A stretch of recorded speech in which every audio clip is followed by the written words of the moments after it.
Assalamualaikum warahmatullahi wabarakatuh. Salam sejahtera buat kita semua. Salam, Om Swastiastu, Namo Buddhaya, salam kebajikan. Balik lagi di channel YouTube Afif Safih, pakar bola momentaris sepak bola dengan kebahagiaan sebahagia kita. Sebentar lagi akan menyaksikan pertandingan liga-liga domestik ya, Liga Inggris, Liga Spanyol, Liga Italia, Liga Jerman, Liga Dangdut. Yang ada di komen belum tahu gua kapan kalau Liga Dangdut ya. Sama ini Liga Campina, gue juga belum tahu kapan tuh. Tapi sebelumnya terima kasih buat teman-teman yang selalu nonton video ini, like, komen, dan subscribe channel video ini. Semoga semua dalam keadaan sehat ya. Yang lagi sakit segera diangkat penyakitnya, yang belum mendapatkan pekerjaan segera mendapatkan pekerjaan. Kan kabarnya memang katanya mau bangun atau membuka 19 juta lapangan pekerjaan. Mudah-mudahan kalian yang nonton video ini yang belum bekerja sebisa mungkin secepatnya mendapatkan pekerjaan, oke? Dan yang lagi sakit segera diangkat penyakitnya, semoga cepat sembuh. Yang sudah sukses semoga semakin sukses, oke? Teman-teman, hari ini gua tentunya bakal membahas ada beberapa menu-menu yang akan gue share ke kalian. Di antaranya adalah Barcelona tiba-tiba tertarik dengan Ibrahima Konate dari Liverpool. Wow. Apa-apaan ini ya. Mengingat Konate ini kontraknya sudah mau habis di Liverpool dan sejauh ini belum ada perbincangan atau diskusi secara langsung antara pihak Liverpool dan Konate ya. Jadi Konate berpeluang meninggalkan Liverpool. Tapi apakah Barcelona tempat berlabuh selanjutnya dari Ibrahima Konate? Ya gue sih nggak yakin. Kenapa? Karena di sisi lain ada juga Bayern Munchen yang tertarik mendatangkan Ibrahima Konate. Ini kayaknya pas banget ya kalau back-back tipikalnya kayak Konate main di Bayern. Terus Real Madrid juga dikabarkan tertarik sama Ibrahima Konate. Back-back tinggi ya, timing-timingnya bagus, larinya juga kenceng. Nah di Barcelona sendiri, tapi di Barcelona ya kita tahu daftarin pemain aja susah ya. Walaupun kita baru saja melepas Inigo Martinez, ada space buat gaji, tapi ada beberapa nama pemain Barcelona yang nggak bisa didaftarin. Oke, itu gua akan bahas. Dan selanjutnya kita akan bahas tentang Barcelona ya, yang akan berlaga berhadapan dengan Mallorca ya. Barcelona belum full squad ya. Jadi tentang sisi Barcelonanya ya, di internal Barcelona yang mana ada beberapa pemain yang belum bisa tampil. Ada juga persaingan di lini tengah yang sengaja dibuat oleh Hansi Flick ya. Dia di manajemen konflik sehingga menjadi kompetisi di lini tengah itu bagus banget buat gua, selagi positif buat Barcelona, oke? Dan juga ada satu lagi tentang pemain Real Madrid dari Argentina yang bernama Mastantuono. Mastantuono ketika preskon ya, ada pertanyaan lalu dia menjawab tentang siapakah pemain terbaik di dunia. Dia menjawab Lionel Messi. Lionel Messi adalah pemain terbaik di dunia. Ya, saya jawab karena saya juga orang Argentina. Itu menuai kontroversi ya, banyak poin-poin yang bisa kita olah nanti perbincangannya ya, dari sisi Real Madrid, dari sisi media, dari sisi Mastantuono, dari sisi pecinta sepak bola. Itu akan gue bahas, oke? Ya, tapi sebelumnya absen dulu teman-teman, dari manapun kalian berada di seluruh Indonesia, dari Sabang sampai Merauke ya, di absen ya. Kalau kemarin buat kalian yang nanyain itu tentang kaos yang gue gantung, kaos Messi ya, kalau banyak permintaan sih gue jual, kalau enggak ya ngapain gue cetak gitu ya. Jadi siapa tahu juga nanti di sini nih YouTube nih ya, YouTube orang kan udah ada view produk, gue juga bakal mau naruh nanti view produk di sini ya. Itu merchandise gue, merchandise stand up comedy, atau merchandise sepak bola. Atau juga kalau gue lagi bosan sama jersey gue bakal jual jersey gue. Itu aja.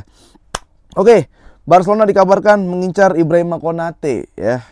Nah ini dari tadi seperti yang gue katakan bahwa Barcelona sebenarnya sempat ngobrol sama pihak Ibrahima Konate, karena Ibrahima Konate ini juga tidak ada belum ada sejauh ini pembaruan kontrak bersama Liverpool ya. Jadi memasuki akhir tahun kontraknya belum sepakat diperbarui. Ini membuka peluang transfer. Liverpool kali ini dikabarkan menawarkan perpanjangan kontrak untuk menjaga Ibrahima Konate. Nah, Barcelona, Bayern Munchen, dan Real Madrid termasuk klub yang tertarik. Bahkan ini ya, tadi udah gue sebutin, Real Madrid juga tertarik mendatangkan Ibrahima Konate gitu. Nah, itu yang tadi gue udah bilang ya. Nah, Liverpool ini menetapkan bandrol sekitar 50 juta euro, namun Barcelona dan beberapa tim tadi menganggap harga tersebut terlalu tinggi untuk pemain yang kontraknya hampir habis. Ya, jadi saat ini Ibrahima Konate justru lebih condong ke Real Madrid. Cuma sebentar lagi kan udah mau ketutup ya jendela transfer ya. Jadi kita nggak tahu nih apakah nanti akan ada plot twist ataukah tetap Ibrahima Konate ini memperkuat Liverpool. Itu sangat dinantikan tuh. Karena menurut gua Ibrahima Konate ini salah satu back yang bagus juga. Ya, bagus juga. Nah, sekarang kita ke Mallorca berhadapan dengan Barcelona. Coba gue mau tahu suaranya mana yang udah gak sabar nonton Barcelona yang di pramusim ini main bagus, yang mendatangkan Rashford, pemain Liga Inggris yang akhirnya memperkuat Barcelona lagi semenjak setelah ya Gary Lineker. Ini akan menjadi suatu hal yang menarik ya, di mana ada persaingan lagi di lini tengah, itu numpuk semua di situ. Pedri, Gavi, Bernal, Casado, Fermin Lopez, Dani Olmo, Frenkie de Jong, di situ akan kompetisi di lini tengah ya. Dan di lini belakang gimana? Coba peninggalan Inigo Martinez, apakah Barcelona masih menggunakan high defensive line, offside trap, atau ya gegen pressing dan semacamnya.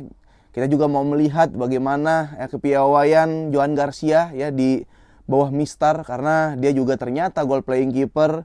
Dia bisa memberikan passing-passing, mau short pass maupun long pass. Itu ya.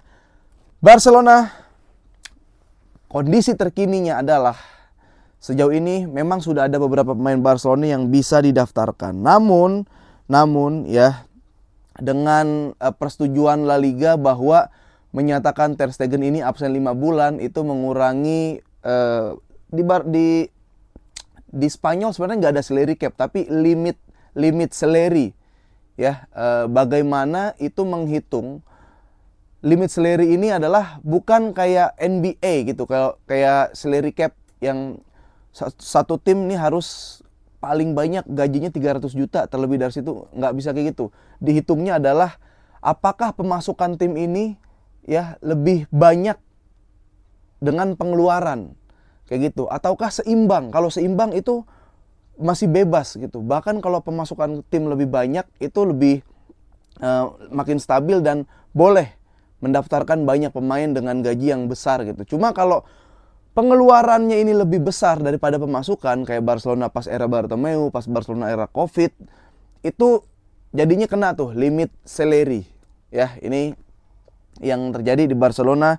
Barcelona terkena limit salary ya. Oke, kiper Joan Garcia baru saja akan diusahakan sekeras mungkin untuk didaftarkan ke La Liga ya. Ini memanfaatkan ya kondisi Ter Stegen dengan Barcelona juga yang akhirnya dengan keputusan 5 bulan menjalani fase penyembuhan, itu berarti bisa secara langsung memotong setengah gaji dari Ter Stegen gitu. Jadi ada klausul seperti itu dari Barcelona. Barcelona mengajukan diskusi ke Ter Stegen, Barcelona setelah itu ke RFAF gitu ya, ke La Liga. Nah, Wojciech Szczęsny juga mau didaftarkan, cuman sekali lagi masih ada sedikit masalah tentang batas gaji ya, limit gaji ya. Rashford juga sekali lagi masih dalam tahap pendaftaran, bahkan Rashford dikabarkan ini belum bisa bermain ketika berhadapan dengan match pertama dan match kedua ya. Mudah-mudahan match pertama doang lawan Mallorca. Jadi Barcelona dipastikan bermain tanpa Robert Lewandowski, masih ada rasa ketidaknyamanan di bagian kaki, dan Rashford yang belum bisa didaftarkan. Tapi masih ada Ferran Torres, tenang, masih ada hiu yang giginya tajam. Ronny Bahji juga belum bisa didaftarkan teman-teman ya, karena itu masih sedikit lagi bisa nembus salary cap. Karena tujuan Barcelona sekarang gimana ngakalin salary cap. Karena untuk mengakalin, untuk membuat menjadi rule 1:1 udah nggak mungkin kayaknya ya. Hanya keajaiban yang bikin Barcelona balik ke rule 1:1 di La Liga. gitu. Jadi ini main digaji-gaji aja ya. Itu. Nah, selanjutnya Barcelona ini akan berhadapan dengan Mallorca. Nah, ini Barcelona berhadapan dengan Mallorca. Dari 16 pertemuan Barcelona ini nggak pernah kalah ya. Mallorca hanya bisa sekali imbang. Dari 16 pertemuan itu nggak pernah kalah ya. Barcelona menang 16 pertemuan terakhir. Mallorca tidak pernah menang, dia hanya bisa imbang 2 kali lawan Barcelona ya. Dan Barcelona juga kalau kita tarik ke belakang ini dia sangat produktif ketika di pramusim lawan tim-tim Asia, bahkan lawan tim Como ya dari Italia yang mainnya defense juga di babak kedua itu menang 5-0. Jadi sangat impresif penampilan Barcelona di pramusim. Mudah-mudahan bisa dilanjutkan hasil positif dan tren positif ini di La Liga ya. Jadi Barcelona kayaknya ini memiliki peluang menang harusnya ya di berhadapan dengan Mallorca ini. Banyak media-media memprediksikan Barcelona itu keunggulannya adalah 59,7%, imbang 22%, dan Mallorca hanya memiliki probabilitas kemenangan 18,2% ya, kira-kira seperti itu. Barcelona sekali lagi tanpa Robert Lewandowski, tanpa Marcus Rashford, dan juga belum tentu Johan Garcia bisa main. Masih ada Szczęsny yang dikit lagi bisa didaftarkan, atau jangan-jangan Inaki Peña nih. Inaki Peña kan belum pindah ke Como gitu, atau justru kiper Barcelona B nih yang main nih gitu. Nah, itu secara singkat.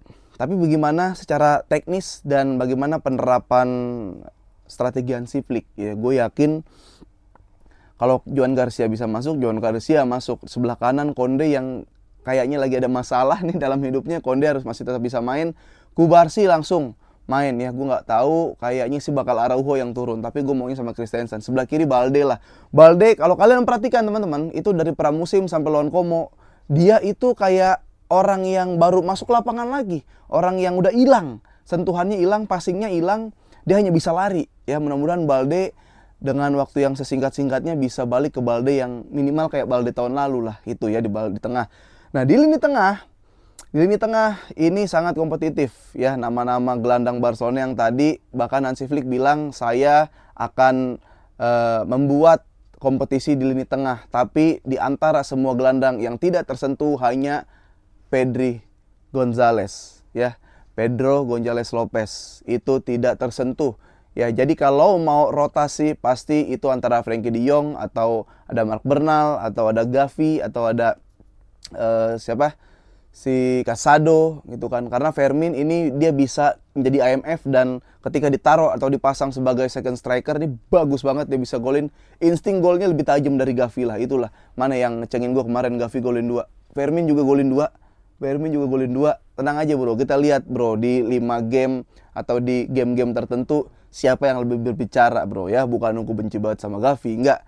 Ya itu yang gue lihat, itu yang gue rasa. Kalian yang berpendapat juga nggak apa-apa. Nah, gue yakin pasti di lini tengah itu masih ada Frenkie dan Pedri. Karena di antara semua, oke, Gavi lagi bagus secara data, secara permainan, dan endurance meningkat gitu. Casado juga lagi mau nunjukin bahwa Casado tetap stay di Barcelona dan mau menunjukkan kualitas yang lebih gitu. Fermin Lopez juga semakin bagus. Tapi di antara yang lain gaji paling mahal adalah si Frenkie de Jong. Jadi gue ngerasa masih Frenkie de Jong yang dipasang. Kita lihat mungkin babak kedua menit 60 itu mulai ada pergantian di situ. Nah, lini depan gue yakin pasti masih di kiri Rapinya ya, di tengah Fermin Lopez second striker, di sebelah kanan ada Lamine Yamal, dan menjadi striker nomor 9 adalah Ferran Torres ya. Sekali lagi, Ferran Torres walaupun cadangan, mulai start dari bench, tapi 19 gol di musim lalu itu adalah hal yang sangat luar biasa yang ditunjukkan oleh pemain yang menjadi sub ya. Bisa dibilang Ferran Torres super sub. Oke, itu lawan Mallorca. Gue bilang Mallorca ya mudah-mudahan di match pertama ya, 5 game pertama ini nih, kalau misalkan bagaimana ngetes chemistry, bonding, apakah sudah terjalin, apakah sudah udah cepat panas, sebenarnya kita bisa lihat di 5 game. Ini mungkin agak susah dulu, bisa terjadi agak susah dulu. Kebobolan, bisa aja kebobolan ya, karena resiko high risk footballnya tuh masih tetap dijalanin sama Hansi Flick. Menang gede bisa langsung ngagetin. Jadi 5 game kita lihat di game selanjutnya baru Barcelona mulai jalan tuh panas-panasnya tuh nanti. Itu menurut gua, kalau kalian ada opini lain silakan ya. Kita masih menunggu Lamine Yamal menggunakan nomor punggung 10. Wah, ini gimana nih ya?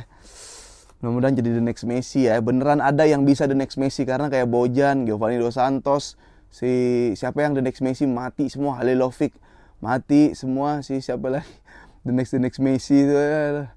Yamal, mudah-mudahan bisa. Yamal tetap jadi Yamal, tapi karena ada Messi di situ ya udahlah.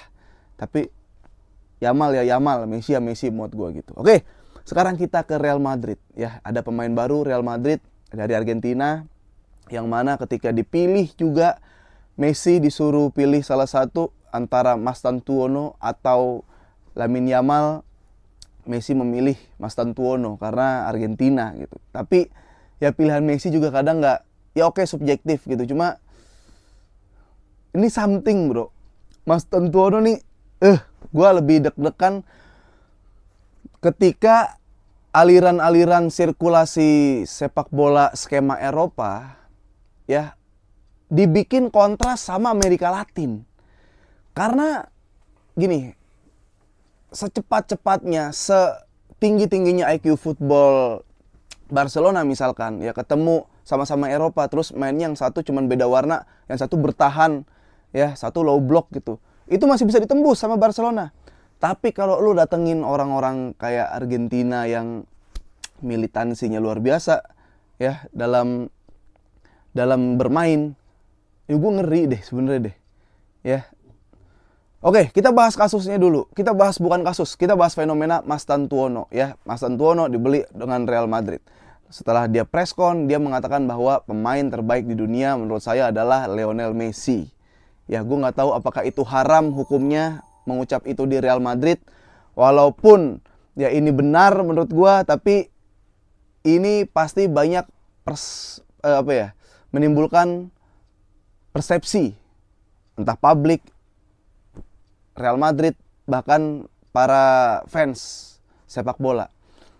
Yang pertama, ada fans Madrid yang mungkin salut sama Mastantuono karena dia menganggap dia berani, gila orang Argentina ngomong bilang bahwa Messi adalah yang terbaik, yang mana Messi adalah penghancur Real Madrid, yang mana Messi adalah yang porak-porandakan dominasi kedikdayaan Real Madrid, yang mana kita punya legend juga Cristiano Ronaldo, tapi dia milih dan mengatakan Messi pemain yang terbaik ya. Karena saat itu gue juga ingat Bellingham bilang Messi, kalau ditanya Messi Ronaldo dia ngambil Messi. Cuma ketika di Real Madrid dia nggak ngomong itu lagi gitu. Jadi gue nggak tahu ini tahu tempat atau kurang berani ya. Tapi di antara dua pilihan ya, respect dengan keberanian dan kejujuran sama menyebutkan Messi haram, gue lebih milih respect terhadap keberanian. Kenapa? Karena ya lu bayangin aja, lu dibayar di Madrid, dibayar nanti di Madrid, lu preskon, nih fans Madrid semua yang pengen ngerasa kalau omongan lu itu tuh mewakili fans-fansnya Madrid gitu. Jadi tapi yang diucapkan tidak mewakili fans-fans Real Madrid. Ya, lu bayangin, itu udah berani. Lu mau anggap ceroboh, terserah lu. Itu menurut gue udah berani. Secara nggak langsung, dia langsung menaruh gap dan menaruh standar bahwa pemain terbaik versi gue ya Messi gitu. Lu lihat aja nanti gue mainnya kayak gimana. Lu lihat aja nanti orang-orang yang ngefans sama Messi kayak gimana. Nah, ini juga bahkan media langsung ngangkat tuh kayak anak Argentina ini apalah kayak gitu. Cuma intinya ya dia berani menurut gue. Gue respect keberanian, kejujurannya. Di Madrid bilang Messi yang terbaik, lagi preskon. Ya, itu kayak susah lah itu menganalogikannya tuh. Kayak ya lu ngomong musuh lu ngomong ada jagoan yang paling keren nih di dunia di depan musuh-musuh jagoan tersebut. Itu beraninya kayak gitu. Nah, kenapa gua mengatakan berani? Ya udah, Argentina kayaknya straight to point. Secara main juga gue belum lihat full ya, tapi kalau dari highlight sih emang dia Amerika Latin banget, yang kadang megang bola ngelautin 1-2 orang ya, ngerebut bolanya juga bagus, ngotot mainnya. Itu yang gue agak ngeri ketika Real Madrid punya pemain kayak gini ya. Kayak lu tahu dulu Gabriel Heinze, mungkin lu tahu dulu ada Fernando Gago di situ, terus juga ada siapa Higuain ditaruh di tengah. Lalu juga ada Casemiro Brazil gitu kan. Jadi Valverde, lu lihat Valverde di Madrid kayak gimana, orang-orang Amerika Latin pasti ada kayak gitunya yang bukan buat menjadi antitesis dari Barcelona, bukan menjadi antitesis. Ya, kalau jadi antitesis, Barcelona megang bola, lawannya ada bertahan. Gimana cara menangnya? Ya jangan sampai kebobolan. Kalau lu golin itu bonus, itu antitesis Barcelona. Tapi ini bukan antitesis, tapi penghancur. Bola Barcelona penguasaannya dihancurin sama nih orang takutnya, yaitu si Mastantuono. Itu aja dari gua. Silakan komen-komen, gua nggak bisa bacain satu persatu. Dan semoga semua dalam keadaan sehat walafiat. Sampai ketemu ya. Jangan lupa nih, sebelum Barcelona main ada Arsenal lawan Manchester United. Gua mau ngasih tahu di YouTube My Super Soccer, gue bakal live bareng Aldi Bawazir dan masih nyari bintang tamu ya, fans Arsenal dan Manchester United. Setelah itu kita nonton Barcelona, oke? Dan Seninnya kita nonton Dance TV. Gue jadi host di situ dan bintang tamunya juga keren-keren, oke? Terima kasih selalu nonton. Vamos!